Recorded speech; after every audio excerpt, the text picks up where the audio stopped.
Halo sobat, sudahkah kalian tahu tentang penyakit TBC itu?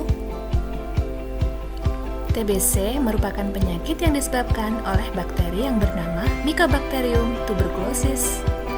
Gejala TBC antara lain, gejala utamanya batuk lama lebih dari 2 minggu, gejala tambahan yaitu demam, sesak nafas, berat badan menurun, batuk darah, nyeri dada, keringat di malam hari meski tanpa aktivitas fisik, dan lesu. TBC menular melalui percikan bernik dahak yang keluar melalui udara oleh penderita TBC pada saat berbicara, bersin, maupun batuk, dan dapat menular pada orang-orang yang tak sengaja menghirupnya. Orang yang beresiko tinggi terkena TBC antara lain perokok, kurang gizi, rumah dengan sanitasi yang buruk, dan ODA, yaitu orang dengan HIV/AIDS. Nah, lalu bagaimana pencegahan TBC?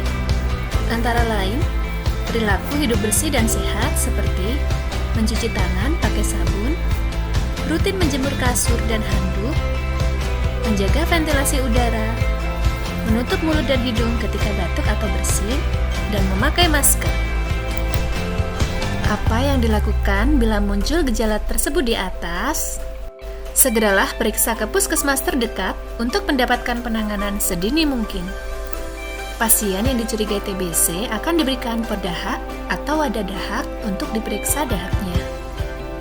Jika terdiagnosa TBC, maka akan dilakukan kunjungan rumah atau investigasi kontak oleh petugas TBC dan kader TBC untuk menemukan kasus baru TBC sedini mungkin dengan melakukan screening penderita TBC terhadap kontak serumah dan kontak erat TBC.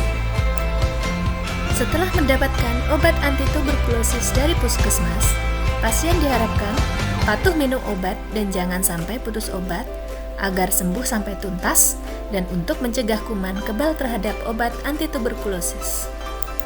Ayo dukung Indonesia bebas TBC. Salam TOS TB. Temukan TBC, obati sampai sembuh.